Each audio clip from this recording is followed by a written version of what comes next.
When you look at another human being, what you see is never what they truly are. You see a mask, a face presented to the world, a surface carefully curated to withstand the gaze of others. This is the persona, the veil each of us wears, not out of deceit, but out of necessity, because no one can walk through the marketplace of life with their naked soul exposed. And yet, beneath the mask, beneath the courteous smiles and polite gestures, there lies something far more essential. If you wish to know a person's true character, you must pierce the surface and recognize the hidden currents that drive their being. And paradoxically, this truth often reveals itself not through complexity, but through the simplest of signs. Pay attention to two things, and the entire edifice of the psyche begins to unfold before you. The first is how a person treats those who are weaker, those who can offer nothing in return. Watch closely how someone interacts with the servant, the child, the beggar, the animal, for here the mask slips and the shadow creeps through the cracks. One may bow before kings, speak eloquently in salons, impress crowds with brilliance, but it is in the moment of power asymmetry that the true soul is laid bare. Does the individual extend dignity where none is required, or do they reveal cruelty hidden behind civility? The shadow always emerges when the ego believes it is safe from judgment, when no reward is at stake. This is why dreams, too, so often show us images of small creatures, mice, snakes, wounded birds, because the unconscious knows the truth of our attitude toward weakness. It whispers, "See how you treat the fragile, for in them you meet yourself." The second is how a person responds to failure, to adversity, to the collapse of their plans. It is easy to radiate warmth when fortune smiles, when the sun of circumstance pours its light upon our lives. But when the storm descends, when loss strips away comfort and recognition, the true metal of the soul resounds in suffering. The masks become too heavy to hold, and what remains is the raw fiber of the self. Does the person collapse into bitterness, blaming others, clinging desperately to old illusions? Or do they descend into the depths and wrestle honestly with the darkness, allowing new meaning to be born? Character is forged not in victory, but in the crucible of defeat. This is why the old myths tell of heroes descending into the underworld, because only there, in the shadows of despair, does one meet the truth of one's own being. To see character, then you must watch in silence, not when the eyes of the world are upon them, but when they believe themselves unseen, not when they succeed, but when they stumble. These two thresholds, power over the weak and the confrontation with failure, are the gateways through which the archetypes emerge. You may think you are observing an individual, but you are witnessing something far older, the eternal dance of dominance and compassion, of collapse and rebirth. Humanity repeats itself in every soul, and the one who knows how to observe can perceive the timeless forms behind the fleeting gestures of the moment. Imagine you are in a small village. There is a man who speaks kindly in the square, who donates coins when all are watching, yet when he passes the beggar at night, his eyes are cold, his foot kicks dust upon the helpless form. Another man, quieter, unnoticed, bends to lift a fallen bird from the road. Though no one praises him, which of them reveals the truth? The first carries a polished persona, but his shadow leaks out. When he believes himself hidden, the second walks in silence, but his soul radiates through unconscious gestures. You do not need to know his words. The archetype of the healer lives within him. Or imagine a woman whose business fails. She is ruined, and her friends scatter. Does she descend into endless complaint, insisting the world conspired against her, allowing bitterness to eat her from within? Or does she confront her suffering, feel its weight fully, and in so doing, awaken to an inner strength she never knew she had? Out of such ashes, the phoenix arises.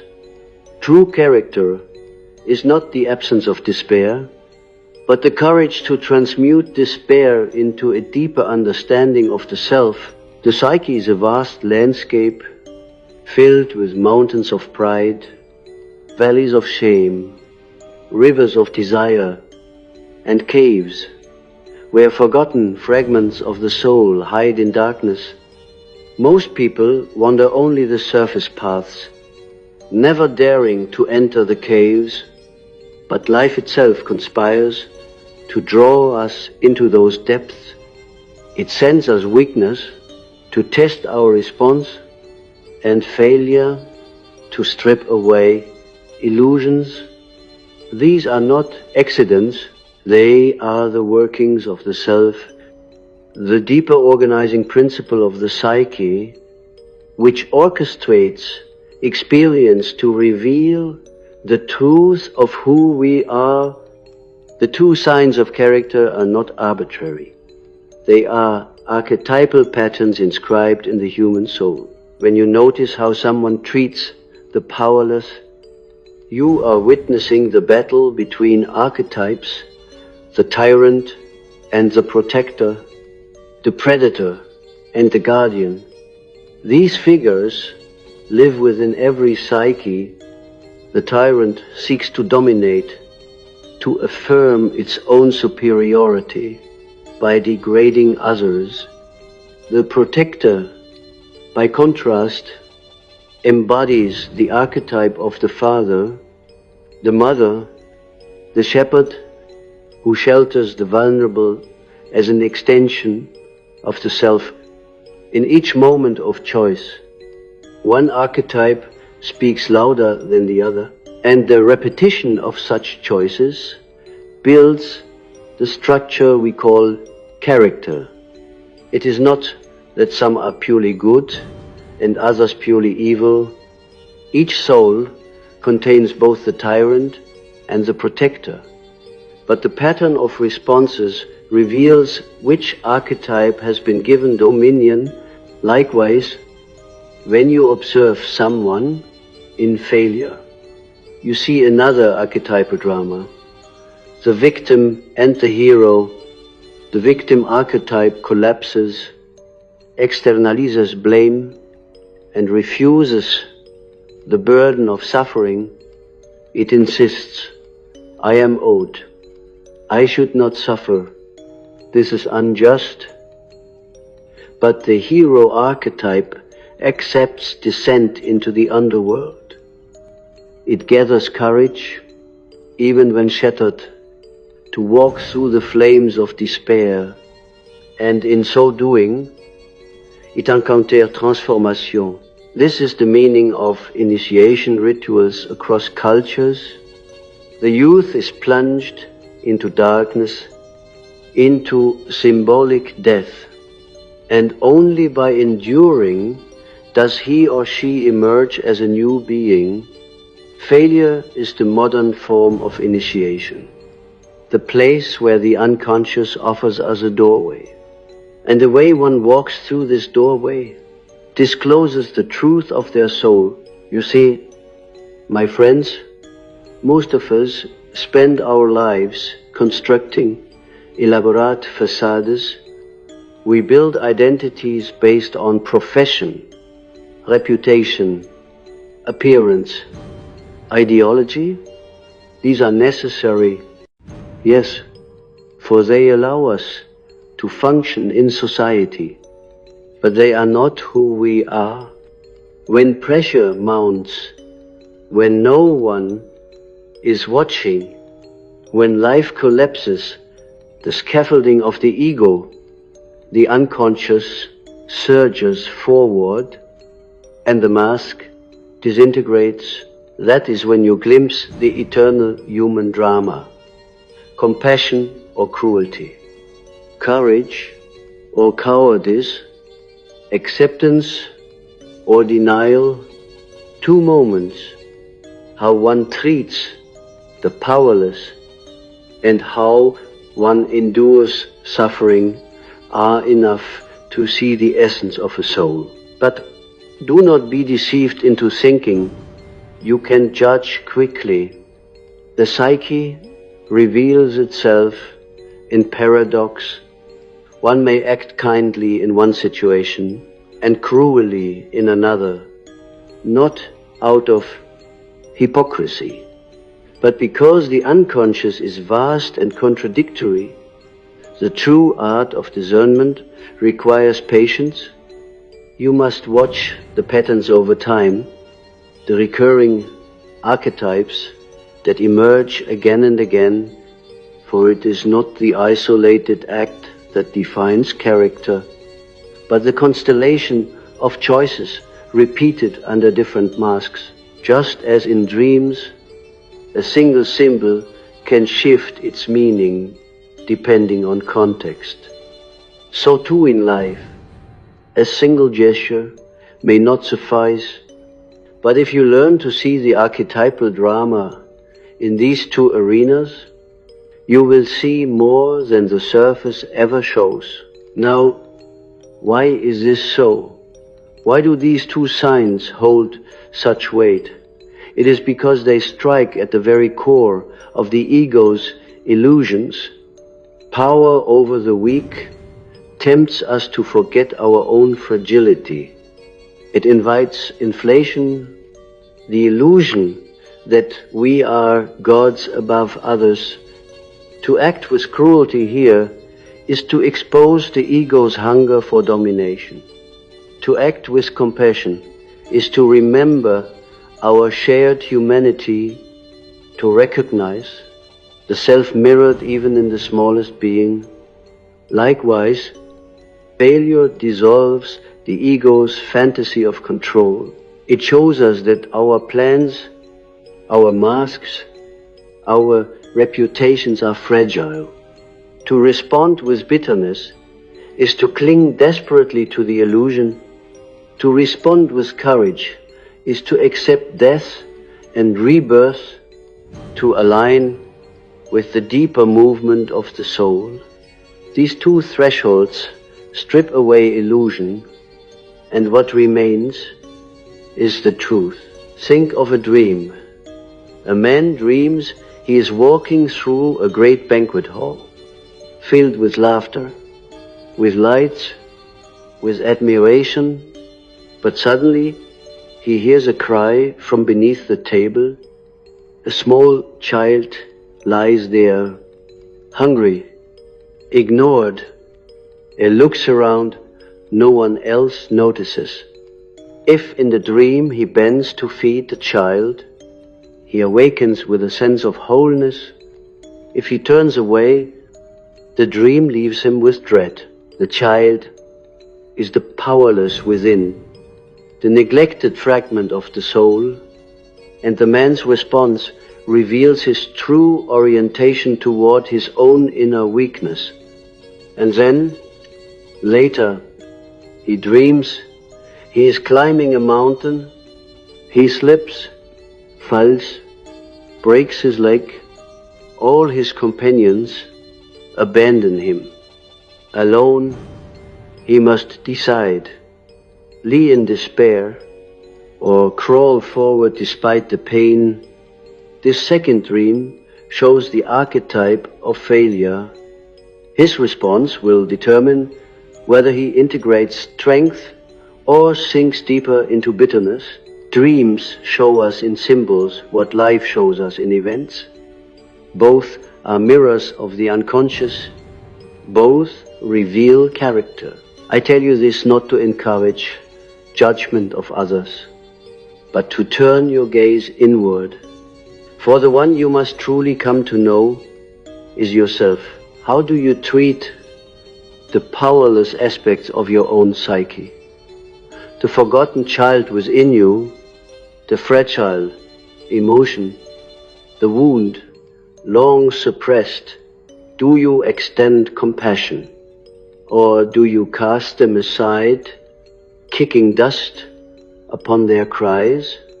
And when failure comes upon you, when plans collapse, when shadows descend, do you respond with bitterness or with courage? You seek to know the character of others, but in truth, you are being invited to confront your own. For until you know yourself, your judgments of others are but projections of your unconscious. You see cruelty because you repress your own cruelty. You see weakness because you deny your own fragility. To see clearly, you must first integrate the shadow within. We often speak of seeing others clearly, but we rarely admit how blind we remain to ourselves. The irony of the psyche is that it hides itself most skillfully behind the projections it casts upon others. You believe you are discerning the truth of another person, but more often than not, you are gazing at your own shadow, reflected in their face. This is why the first and most essential task of any seeker of truth is to turn the gaze inward. Only by observing how you treat the weak and how you respond to failure can you begin to understand the fabric of your own character. Consider for a moment the figure of the shadow, that hidden reservoir of impulses, fears, resentments, and desires that the conscious mind refuses to acknowledge. Every cruelty toward the powerless, every collapse in the face of failure is in some way the eruption of shadow material. The shadow is not inherently evil. It is simply that part of you which has not yet been integrated, which lives in darkness because the light of consciousness has not reached it.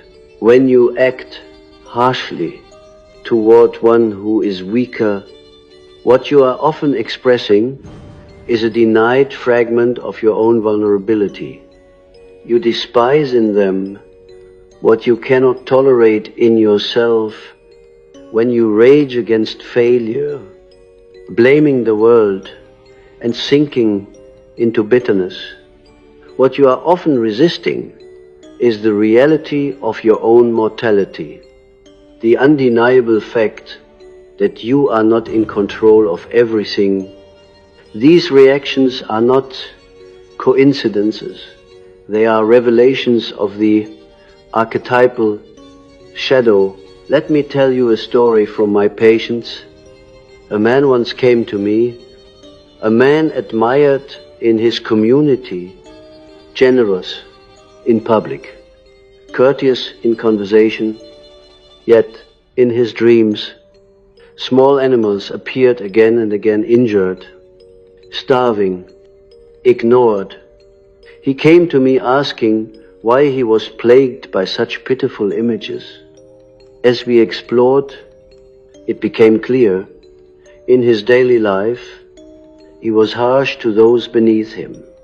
He had no patience for servants, dismissed beggars, ignored the poor. His persona was noble generosity, but his unconscious revealed cruelty toward the powerless.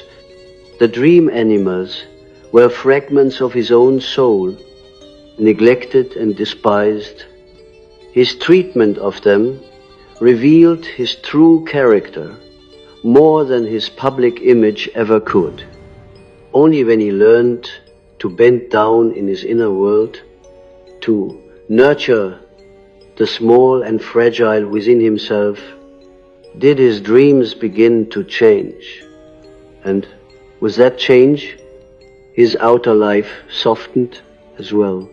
He discovered in compassion not weakness, but strength. Failure tells a similar story. A woman came to me after losing her husband. Her life collapsed, and she raged against the cruelty of fate. In dreams she descended into dark caves, stumbling, lost. At first she could not face the emptiness. She blamed God, destiny, even herself. But slowly, through our work, she began to embrace the darkness. She allowed herself to feel grief without resistance. And in that surrender, something transformed. Her dreams shifted. The caves lit with torches. The path revealed a stream of water, a symbol of new life. Her response to failure revealed her true character, and in embracing it, she was reborn. Failure, which she thought was her end, became her initiation into a deeper self. The unconscious arranges these encounters precisely because they are gateways to individuation. Life knows that if you are to become whole, you must confront what you repress. Weakness in others mirrors the weakness in you. Failure in life mirrors the death and rebirth required for your growth. This is why I tell you that to see someone's character, watch these two thresholds, for they are not accidents, but archetypal crucibles. They are places where the ego cannot sustain its illusions, where the self presses forward, demanding integration, and yet one must not confuse momentary reaction with eternal truth. Even the most compassionate soul may lash out in a moment of exhaustion. Even the most courageous individual may falter in despair. Character is not revealed in a single instant, but in the rhythm of a life. Just as in alchemy, the transformation of lead into gold requires repeated heating, dissolving, coagulating. So too does the psyche reveal itself over time. Through repeated confrontations with weakness and failure. The pattern is what matters, not the isolated act. For patterns are the language of the unconscious, the symbols that whisper through dreams and behaviors alike. Do you see then how dangerous it is to judge another too quickly? You may think you see cruelty, but perhaps you are glimpsing only the shadow they have not yet faced. You may think you see cowardice, but perhaps you are witnessing the first tremor before courage arises. To know true character, you must watch with patience as one who studies the stars. A single night shows only fleeting constellations, but the long gaze reveals the eternal order. So too with the human soul. This truth is not only for the discerning of others, it is above all for your own journey. How do you treat the powerless within you? The wounded child, the forgotten dream, the repressed longing. These are the weak ones in your own psyche. Do you cast them aside with scorn? Or do you bend down and listen?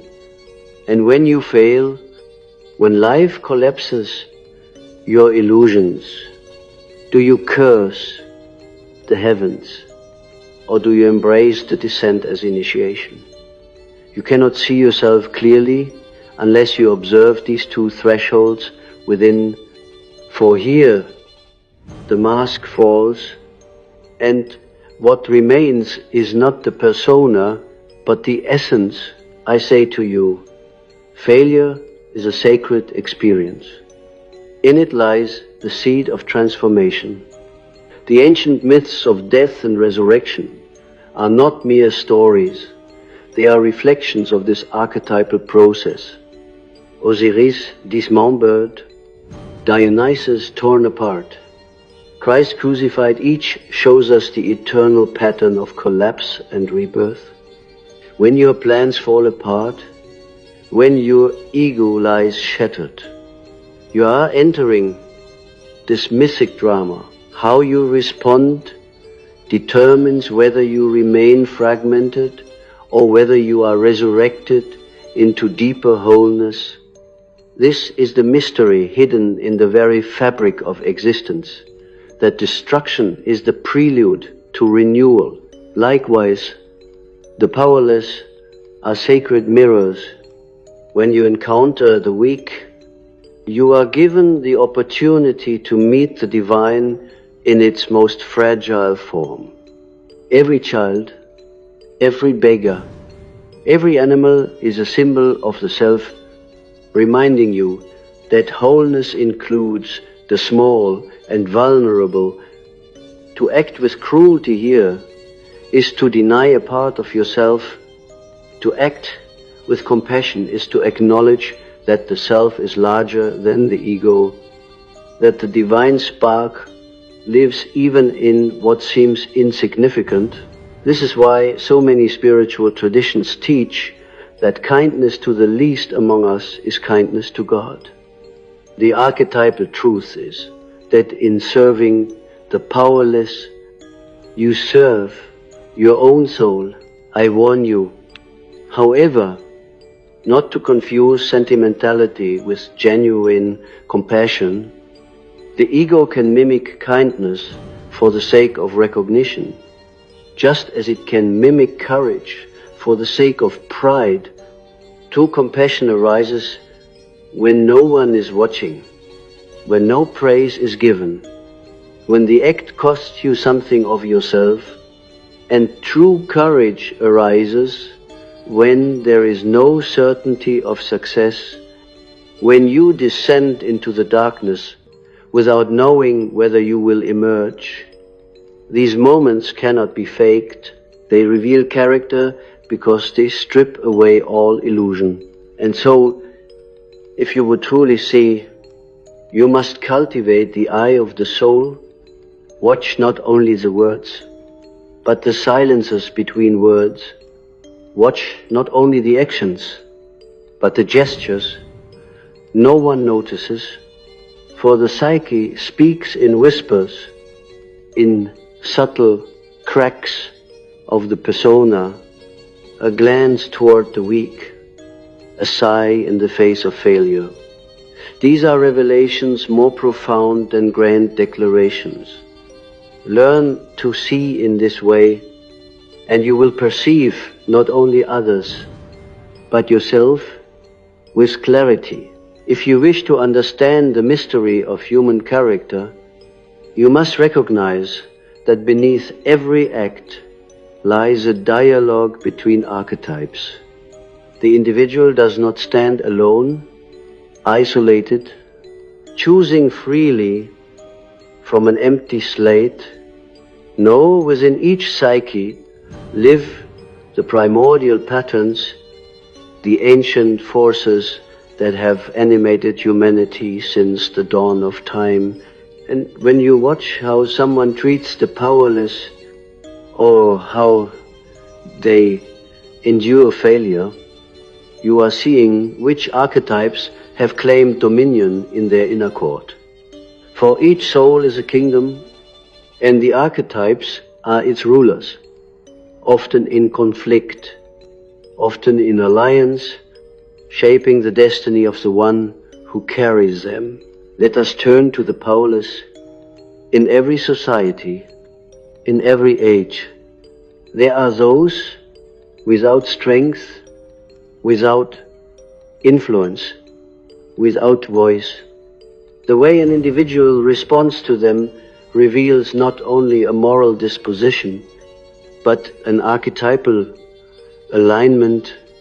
The one who sneers, who exploits, who crushes the weak, is seized by the archetype of the tyrant.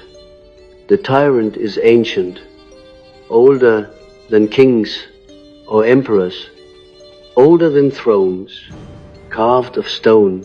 It is the impulse to dominate, to inflate the ego at the expense of others, to forget that one too is fragile and finite. The tyrant despises reminders of vulnerability because it cannot bear its own. And so, when a person mocks or mistreats the powerless, you see the tyrant's shadow at work.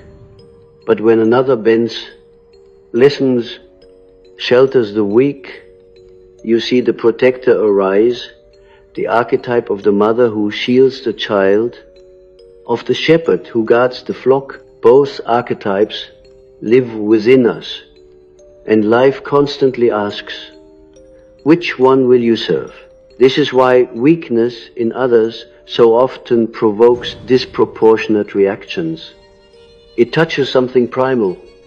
You think you are responding to the beggar before you, but in truth, you are confronting the forgotten beggar within.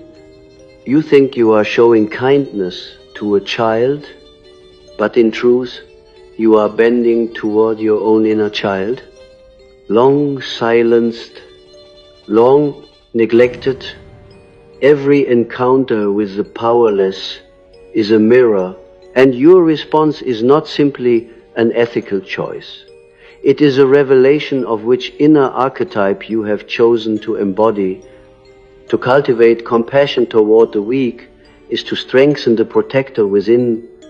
To despise them is to feed the tyrant, and over time, the repetition of these choices crystallizes into character.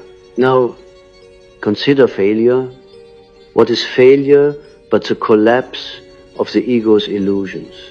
You build a tower of plans, and life strikes it down. You weave a mask of competence, and fate tears it apart. In that moment, the true drama begins.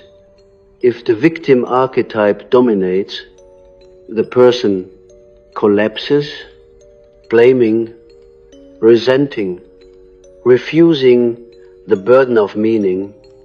They cry, the world is unjust, I am owed something better, and they sink deeper into paralysis.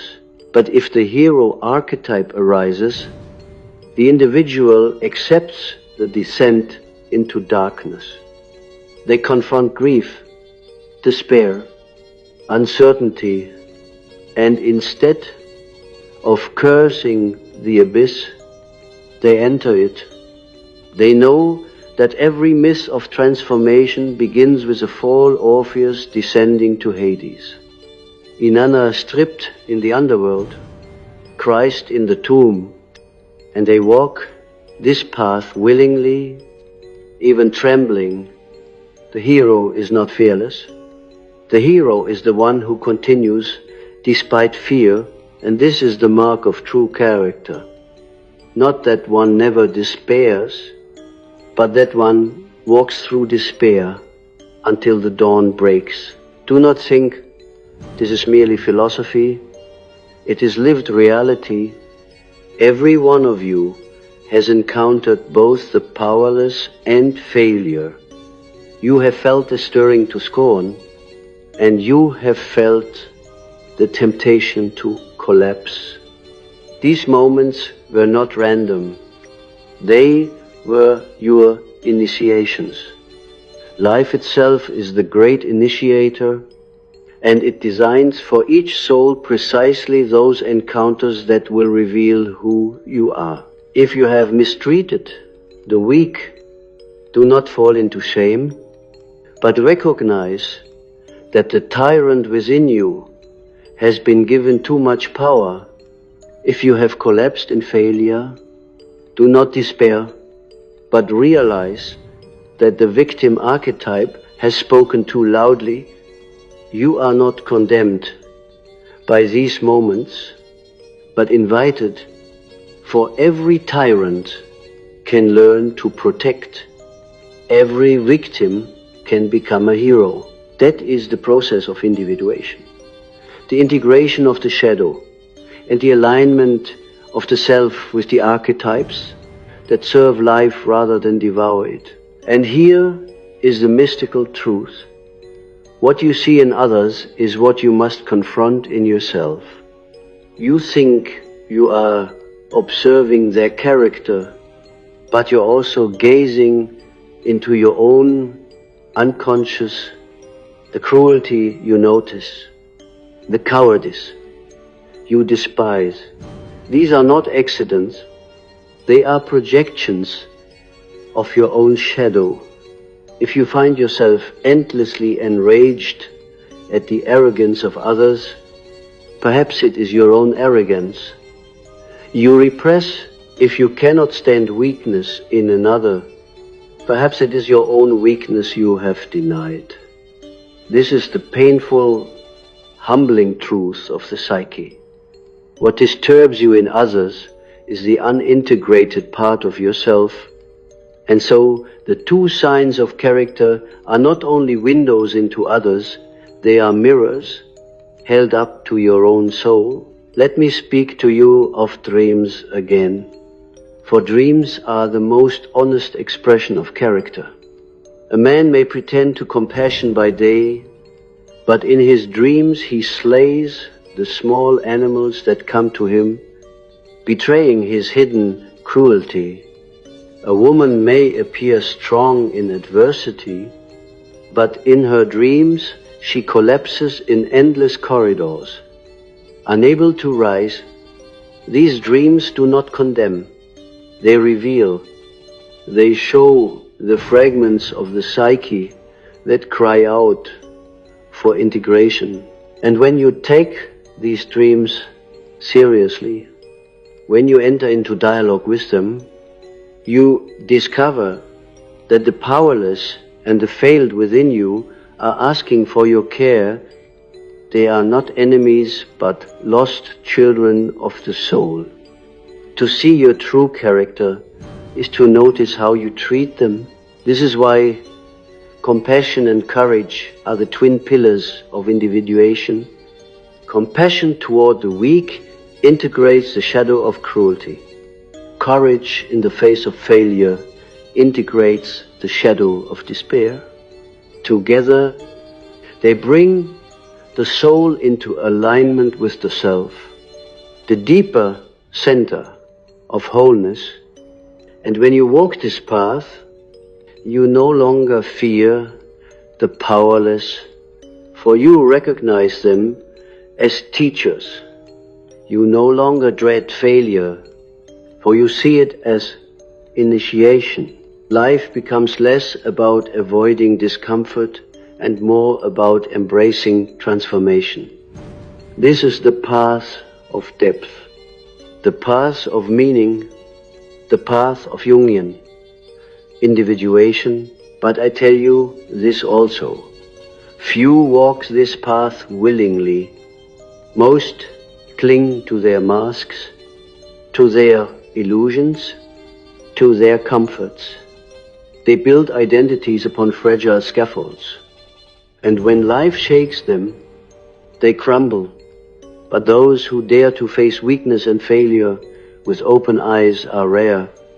They are the ones who shine with authenticity who radiate presence, who embody character that is not an act but a living reality. And when you meet such a person, you feel it instantly. You feel that they are whole. You feel that they have descended into the underworld and returned with treasure. They may not speak of it, but their very being carries the resonance of truth. This is true character, not perfection, but integration. Therefore, do not be deceived by appearances. The most celebrated may be hollow. The most overlooked may carry profound depth. Look to the two signs. Watch how they treat the powerless. Watch how they endure failure. There, and only there, will you find the truth. And when you turn this gaze inward, you will begin to see yourself as you truly are. And though it may humble you, though it may wound your pride, it will also free you. For to see yourself honestly is the beginning of transformation. And in transformation lies the birth of character that is not borrowed, not performed, but éternel. When I tell you that character is revealed in two things, how one treats the powerless and how one faces failure, I am not giving you a method of judgment, but a doorway to initiation. For judgment closes the soul, but initiation opens it. The deeper mystery is that life itself will always place before you these two mirrors until you see them clearly. Until you recognize not only the faces of others, but your own reflected there. It is not enough to observe. You must enter the vision. You must allow these encounters to tear away the veil of your illusions and expose the naked truth of who you are. Do not imagine this is an easy path. The ego resists it fiercely. The ego prefers to stand on the mountaintop, clothed in the admiration of others, adorned with a mask of success. It does not want to be shown how it tramples the small or collapses in despair. But the self, that greater center which holds the wholeness of your being, will not allow you to remain in illusion forever. The self conspires with life to send you precisely those experiences that break the ego's pride. It places a beggar at your path, a child in your care, an animal in need. Will you extend the hand, or will you turn away?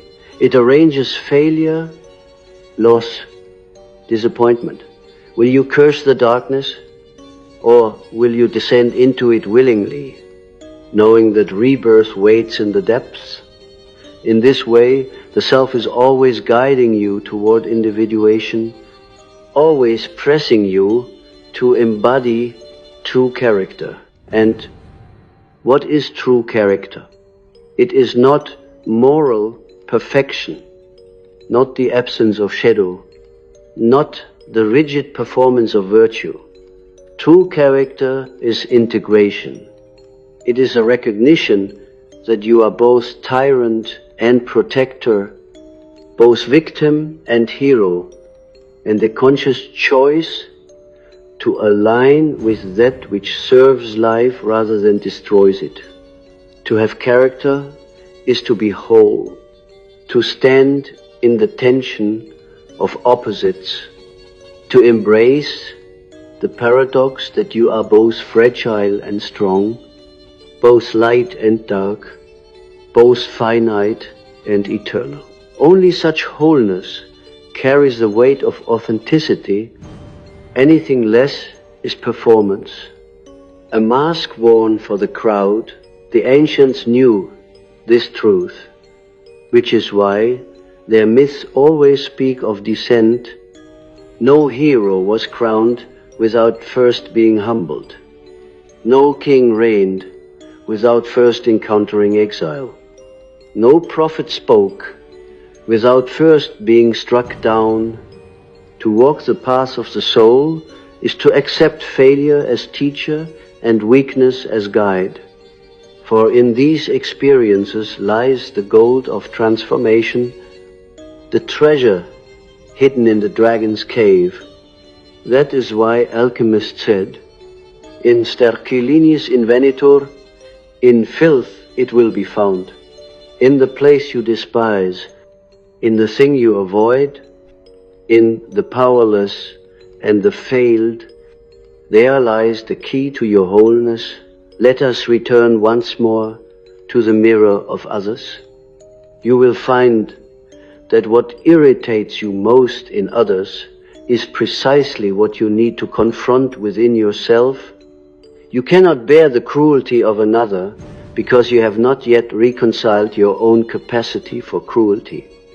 You despise the cowardice of another because you have not yet embraced the frightened child within you. Life orchestrates these mirrors so that you cannot escape yourself. Every encounter is a revelation. If you have eyes to see, you will recognize that the two signs of character are always pointing back to your own soul, inviting you into deeper integration. And what of destiny? Does not the unfolding of character shape the very fabric of one's fate? I tell you, it does, for the way you treat the powerless determines the quality of your relationships, the atmosphere of your community, the tone of your entire existence. A tyran may rise quickly, but he dies alone, devoured by his own shadow. A protector may walk quietly, but he leaves behind a legacy of trust and love that endures beyond his lifetime. Likewise, your response to failure sets the trajectory of your becoming. If you collapse, you remain small, trapped in bitterness. If you rise through despair, you awaken new depths of strength, and your life takes on the resonance of myth.